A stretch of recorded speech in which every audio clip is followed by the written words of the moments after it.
ಶಿಕ್ಷೆ ಇಲ್ಲ ಅನ್ನೋದಾಯ್ತಾ? ಒಬ್ಬ ಶಾಸಕ ಬಾಲಕೃಷ್ಣ ಮಾಗಡಿ ತಹಸೀಲ್ದಾರ್ ಒಬ್ಬನನ್ನು ಚಪ್ಪಲಿಯಲ್ಲಿ ಹೊಡೆಸ್ತೀನಿ ಅವನ್ನ ಅಂತ ಮಾತಾಡ್ತಾರೆ. ಭದ್ರಾವತಿಯಲ್ಲಿ ಸಂಗಮೇಶ್ ಅವರ ಮಗ ಒಂದು ಹೆಣ್ಣು ಮಗಳು ಕೆಟ್ಟದಾಗಿ ಬೈತಾರೆ. ಅಲ್ಲಿ ಏನೋ ಮರಳು ದಂಧೆ ಮಾಡಿದ್ದಕ್ಕೆ ಒಬ್ಬ MLC ಶಾಸಕನನ್ನು ಬೀದರ್ನಲ್ಲಿ ಸಭೆಯಲ್ಲಿ ಇದ್ದು ಹೊಡೆಯಕ್ಕೆ ಹೋಗ್ತಾರೆ. ಇಂಥ ಗೂಂಡಾಗಿರಿ ಸರ್ಕಾರ ಇರಬೇಕಾ? ಇದು ಗೂಂಡಾಗಿರಿ ಸರ್ಕಾರ ಇದು. ಅದಕ್ಕೆ ಜನ ನಿಮ್ಮನ್ನು ಇಡೀ ದೇಶದಲ್ಲಿ ಚೀ ತೂ ಅಂತೇಳಿ ದೂರ ಇಡ್ತಾ ಇದ್ದಾರೆ. ಅದನ್ನು ನೀವೇನಂತ ಇದ್ದೀರಿ? ವೋಟ್ ಚೋರಿ ಅಂತೀರಿ. ನಿಮ್ಮನ್ನು ಸಹಿಸ್ಕೊಳ್ಳಾರ್ದೆ ಜನ ಸೋಲಿಸಿ ದೂರ ಇಟ್ಟರೆ ಯಾರು ಗೆಲ್ತಾರೋ ಅವರು ವೋಟ್ ಚೋರಿ ಆಯ್ತು. ಇವತ್ತು ಮಹಾರಾಷ್ಟ್ರದಲ್ಲಿ ಚುನಾವಣೆ ಆಯ್ತಲ್ಲ, ನಿನ್ನೆ ಫಲಿತಾಂಶ ಬರ್ತಾ ಇದೆ. ಇವತ್ತಿನವರೆಗೆ BJP ಮಹಾನಗರ ಪಾಲಿಕೆಯನ್ನು ಹಿಡಿದಿರಲಿಲ್ಲ. ಈ ಸಾರಿ ಇದು ಹಿಡಿತಾ ಇದೆ. ಯಾಕೆ? ವೋಟ್ ಚೋರಿ ಆಯಿತಾ? ಅದು ವೋಟ್ ಚೋರಿ ಅಲ್ಲ, ದಿಲ್ ಚೋರಿ. ದಿಲ್ ಚೋರಿ ಹೇಗೆ ಅಂದರೆ, ಪ್ರೀತಿ ವಿಶ್ವಾಸದಿಂದ ಜನರ ಸೇವೆ ಮಾಡಿದರೆ ಅವರ ಹೃದಯವನ್ನೇ ಕೊಡ್ತಾರೆ. ಮತ ಮಾತ್ರ ಅಲ್ಲ, ಹೃದಯ ಕೊಡ್ತಾರೆ. ಹಾಗೆ ಮೋದಿಜಿಯವರು ಈಗ ಇಡೀ ದೇಶದ ಜನರನ್ನು ದಿಲ್ ಚೋರಿ ಮಾಡ್ತಿದ್ದಾರೆ. ಇದು ವೋಟ್ ಚೋರಿ ಅಲ್ಲ. ಆ ವೋಟ್ ಚೋರಿ ಅನ್ನೋರಿಗೆ ಅಪ್ಪರ್ ಚೇಂಬರ್ ಟೋಟಲಿ ಖಾಲಿ ಇದೆ ಅಂತ ಕಾಣುತ್ತೆ. ಅವ್ರಿಗೆ ಮೆದುಳಿಲ್ಲ. ಅವ್ರಿಗೆ ಮೆದುಳಿಗೂ ನಾಲಿಗೆಗೂ ಕನೆಕ್ಟಿವಿಟಿ ಇಲ್ದಿದ್ದಕ್ಕೆ ಈ ರೀತಿ ಮಾತಾಡ್ತಾರೆ. ಈ ದೇಶದ ವಿರೋಧ ಪಕ್ಷದ ನಾಯಕರಿದ್ದಾರೆ. ಎಂಥ ಬುದ್ಧಿವಂತರ್ರಿ ಅವರು. ಪಾಪ ಅವ್ರನ್ನ ಅರ್ಥನೇ ಮಾಡ್ಕೊಂಡಿಲ್ಲ ಈ ದೇಶದ ಜನ. ಪೊಲ್ಯೂಷನ್ ಜಾಸ್ತಿ ಆಗ್ಬಿಟ್ಟಿದೆ ಅಂತೆ ದಿಲ್ಲಿನಲ್ಲಿ. पॉल्यूशन क्यों इतना ज्यादा हुआ आपको जानते हैं? मालूम है? इधर वोट चोरी हो रहा है. ವೋಟ್ ಚೋರಿ ಆಗಿದ್ದಕ್ಕೆ ಪೊಲ್ಯೂಷನ್ ಆಗ್ತಾ ಇದೆ ಅಂತೇಳಿ.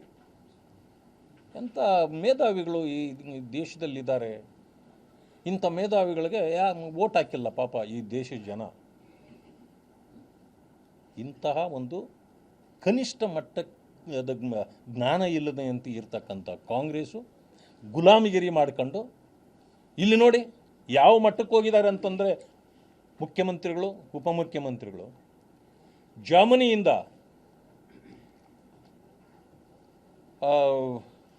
ಇವರು ಬರ್ತಾರೆ, ಚಾನ್ಸಲರ್, ಅವರು ಈಕ್ವಲೆಂಟ್ ಟು ಪ್ರೈಮ್ ಮಿನಿಸ್ಟ್ರು.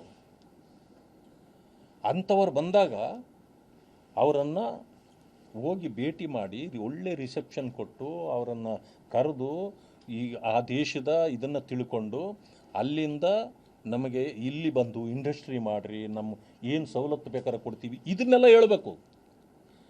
ಅವ್ರನ್ನ ಹೋಲಿಸ್ಕೊಂಡು ಅದನ್ನು ಪಡ್ಕೊಳ್ಳೋ ಕೆಲಸ ಮಾಡಬೇಕು.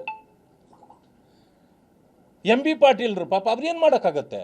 ಅವ್ರನ್ನ ಕಳಿಸ್ತಾರೆ ಅವ್ರನ್ನ ರಿಸೀವ್ ಮಾಡೋಕ್ಕೆ. ಇವ್ರು ಹೋಗಿ ಕೈ ಕೊಟ್ಕೊಂಡು ನಿಂತಿದ್ದಾರೆ ಮೈಸೂರು ಏರ್ಪೋರ್ಟಲ್ಲಿ. ಡೆಲ್ಲಿಗಾದರೂ ಹೋಗಿ ಅವ್ರ ಮನೆಗೆ ಹೋಗಿ ಭೇಟಿ ಮಾಡಿ ಬರ್ತಿದ್ರು. ಈಗ ರಾಹುಲ್ ಗಾಂಧಿ ನಮ್ಮ ರಾಜ್ಯದ ಮುಖ್ಯಮಂತ್ರಿ ಮತ್ತು ಉಪಮುಖ್ಯಮಂತ್ರಿನ ಫುಟ್ಪಾತಲ್ಲಿ ನಿಲ್ಲಿಸ್ಬಿಟ್ಟವ್ರೆ. ಅವ್ರಿಗೆ ಗೊತ್ತಾಗೋಯ್ತು ನೀವು ಫುಟ್ಪಾತ್ ಗಿರಾಕಿಗಳು ಅಂತ. ನೀವು ಫುಟ್ಪಾತಲ್ಲಿ ಇರೋಕ್ಕೆ ಯೋಗ್ಯರು ಅಂತೇಳಿ ಫುಟ್ಪಾತಲ್ಲಿ ನಿಲ್ಸ್ಕೊಂಡು ಮಾತಾಡ್ಯವ್ರೆ ಅವ್ರನ್ನ. ಕನಿಷ್ಠ ಮುಖ್ಯಮಂತ್ರಿ ಉಪಮುಖ್ಯಮಂತ್ರಿಗೆ ಕೊಡಬೇಕಾದ ಗೌರವನೂ ಕೂಡ ರಾಹುಲ್ ಗಾಂಧಿ ಕೊಡ್ತಾ ಇಲ್ಲ. ದೇಶವೇ ಅವರನ್ನು ತಿರಸ್ಕಾರ ಮಾಡ್ತಾ ಇದೆ. ಇವತ್ತು ನೋಡಿ ಅಲ್ಲಿ ಡೆಪಾಸಿಟ್ಗಳೇ ಬರ್ತಾ ಇಲ್ಲ ಮಹಾರಾಷ್ಟ್ರದಲ್ಲಿ ಅವರಿಗೆ. ಇಷ್ಟರವರೆಗೆ ಇವತ್ತು ನಾವು ಕೊಂಡಾಡಬೇಕು.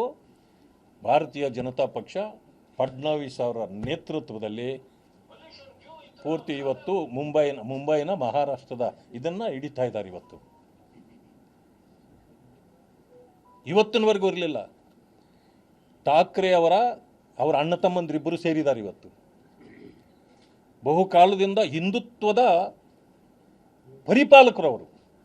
ಮೊದಲಿಂದ ಅಧಿಕಾರದ ದಾಹಕ್ಕಾಗಿ ಹಿಂದುತ್ವನೂ ಮರೆತರು, ಎಲ್ಲ ಬಿಟ್ಟು ಠಾಕ್ರೆ ಅವರು ಮೊದಲು ಹೋದ್ರಲ್ಲ ಅವ್ರ ಕಾಲಕ್ಕೆ ಹೊಟ್ಟೋಯ್ತದಲ್ಲ.